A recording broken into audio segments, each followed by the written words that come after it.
All right, so I am finally getting around to working on the plumbing, finding out that the water box manual is really not that great when it comes to the instructions. There were a few things like the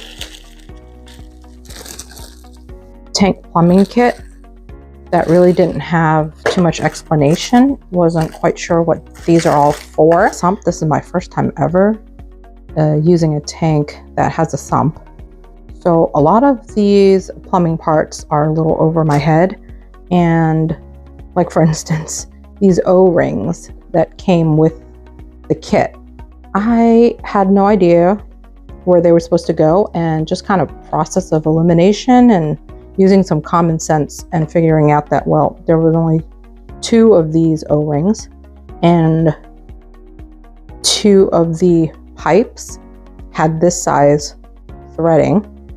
And then there was this type of O-ring, which is thinner. And this just went with this one size. Same thing over here. These O-rings were a little bit bigger and could only go with these 2 sizes here. And then finally, this type of O-ring, I'm hoping that it goes here. And I went onto the website to see if there were instructions that maybe they forgot to include in shipping my tank, but nope. This is everything that came in the box and is on the website. In this diagram, there's a picture of the O-rings right there, which honestly, I completely missed the first time. So if you see there, O-rings on L9 and then L7. And they've actually drawn into the image those flat O-rings on L8 and L6. And then there's that O-ring there on L2. If your eyes are going, if you're age 40 plus like me, yeah, you might have missed that. Okay, folks, we have run into a bit of a problem. And, well, to start, here are the first 2. These are the drains. Get them on my step stool here because I'm short. So there's 3 holes in there, and I'll show you shortly. And these are going to go in the 3 holes. So first one, kind of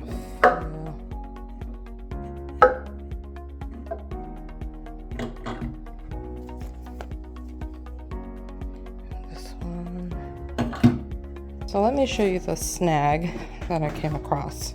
So this is going to fit. I didn't put the O-ring yet, but just for purposes of showing you, because I don't want the O-ring to fall out.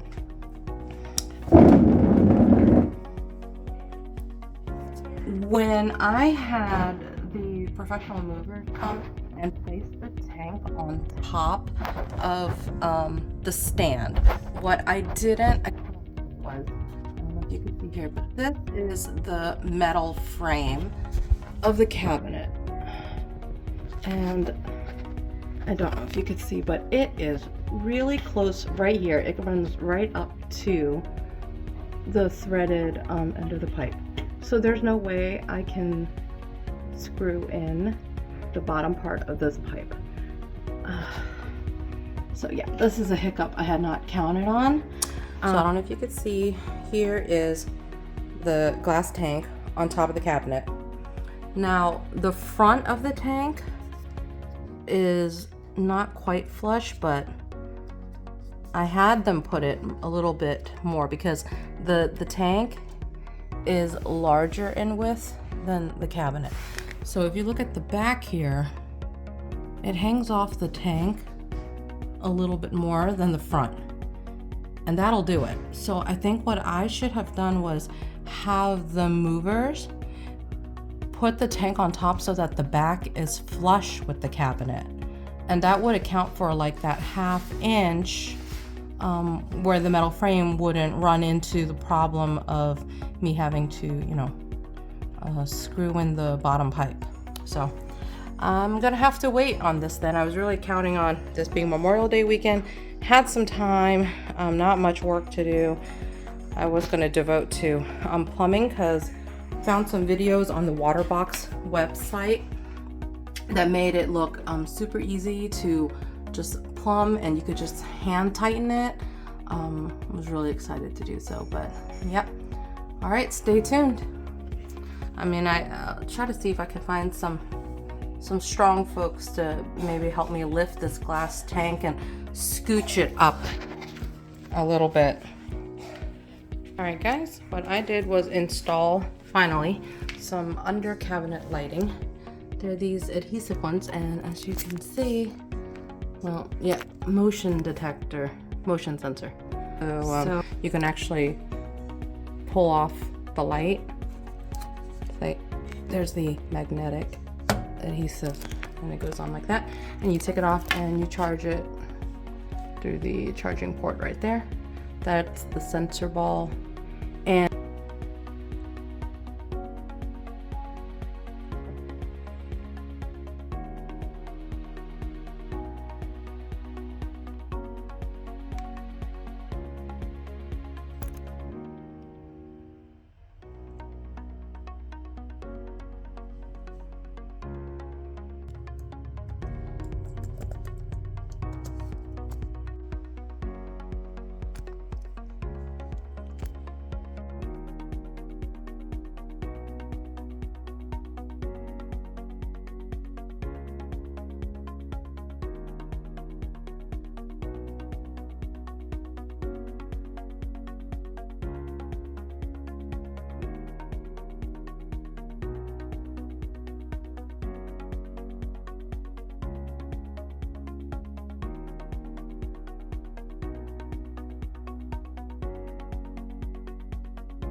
I need you to somehow slot your fingers through to help stabilize. Use your middle finger longer. Okay, it's recording. Point to the pipe. You gotta bend to the pipe. No, with the camera. I need you to record the pipe. No, you're recording the glass tank. There's the pipe up here. That's why you gotta bend and look at it. No, you're not recording the pipe. This whole section. More like that. Like that. You see that? Keep it from right here. Yeah. Now stop it. We'll start again.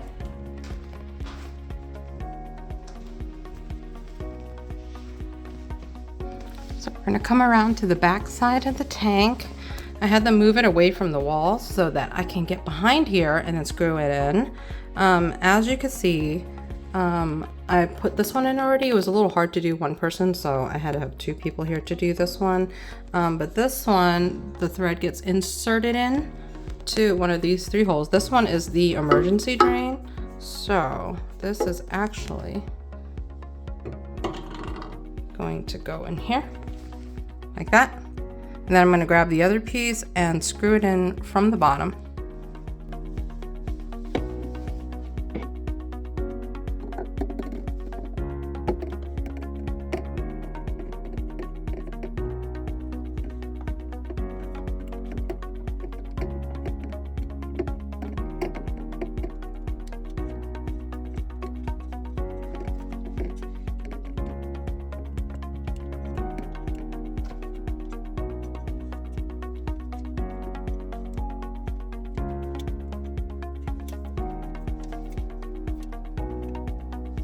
Here's the piping for the main drain. Okay, and the top part that will screw in from the top, and then this will come in from the bottom. So let's once again come around to the back. This is how much space I left behind the tank, just FYI. I think that's like about a foot of space, maybe a little bit more. All right, here's the the holes from the top. Okay, main drain goes down the center there.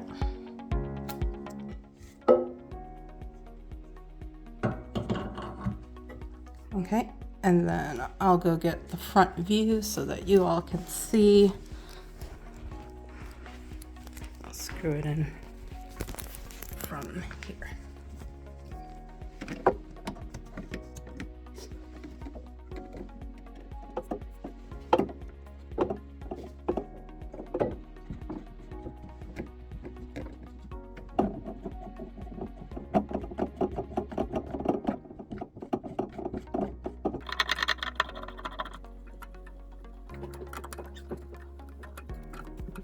All right, and then the last piece for the main drain in the center is gonna kind of go in here, and it's gonna attach to this part.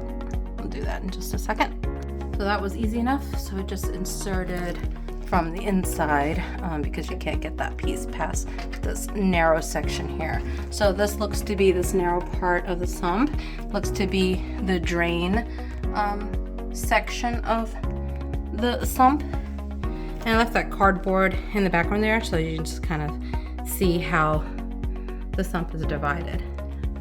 And that section, it can attach to like a manifold that came separately with other equipment that can be connected later on, which is a little above my head right now. What things I'm going to need to connect to it in the future. And here is where we're going to connect this flexible tubing,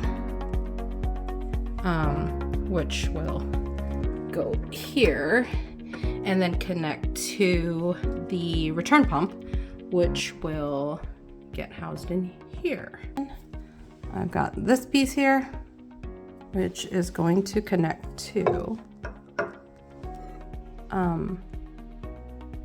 there.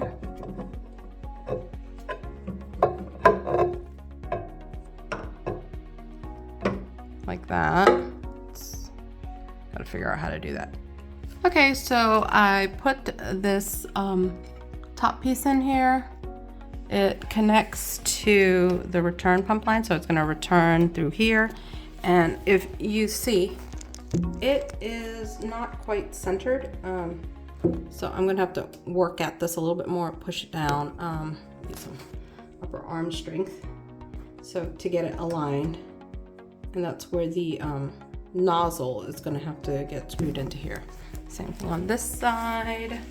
Yeah, so not quite aligned, it's a little off. So I actually had to take the whole thing out and use some elbow grease to really put those two pieces together. So if you ever run into a situation where you've got to take the plumbing out, it was really easy.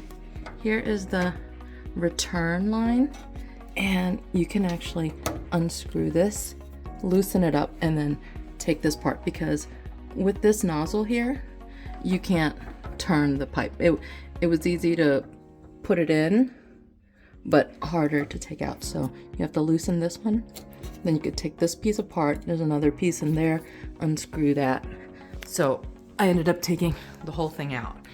Yeah, just some elbow grease, twisting, grabbing some silicone or rubber grips, kind of shoved it together. But added the nozzles on, and I think we're good to go. Next step will be adding the return pipe and flexible hosing.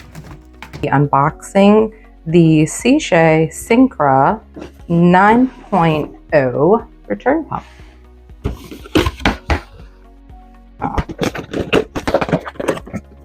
Whoops.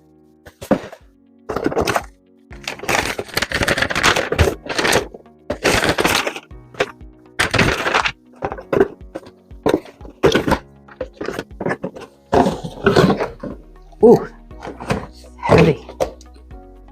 I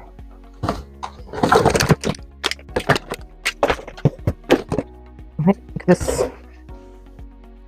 maybe goes at the end here.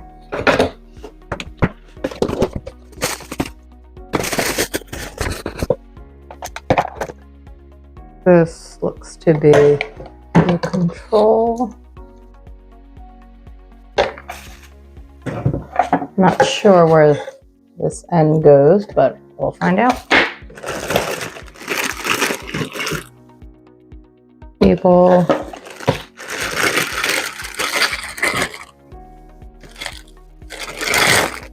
Some parts and fixings. Alright, this looks to be an adapter. Hey guys, so let's put this return pump together. If it starts to get a little boring or drag on, I might do like a hyperlapse, time lapse. Looks like there's a controller here and a bunch of, I guess you would call it fittings. There's a lot of little parts in here, so I didn't dump the whole bag out. Little feet to go on the bottom of the pump here. So there's going to be 4 little silicone feet, and that's going to help like absorb some of the shock and help with the noise. And following the handy instructions here, doesn't actually really give instructions, just shows the components.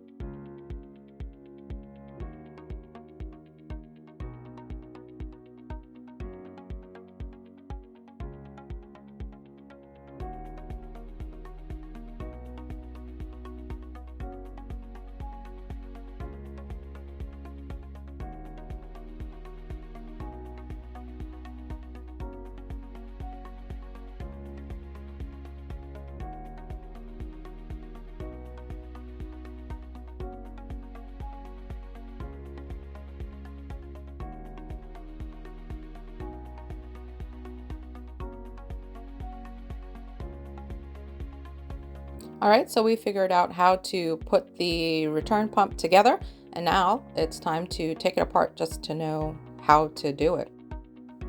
Knowing how to take it apart and see all the components inside will make it a lot easier in the future to clean it, which it's always a good idea to clean with citric acid or vinegar.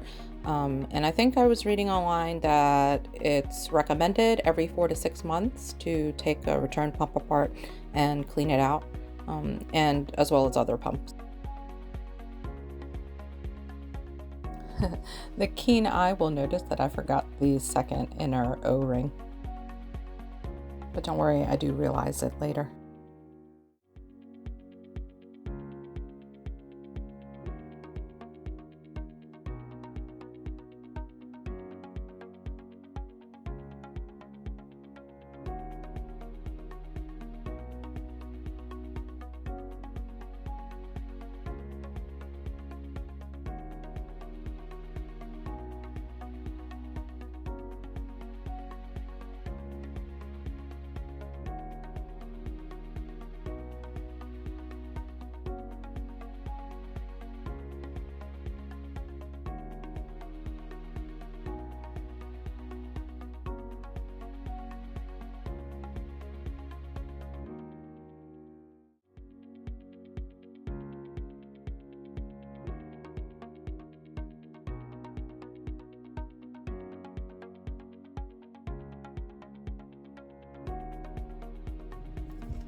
All right, folks, return pump is in, and here's the flex hose. I put one of those plastic clamps here and another one here, and I think the flex hose may be a little long. I think I can cut it if this return pump starts to kind of shift over to the side. I don't want it to over time, like with the vibration, start to move and bang against the glass, so we're gonna keep an eye on that.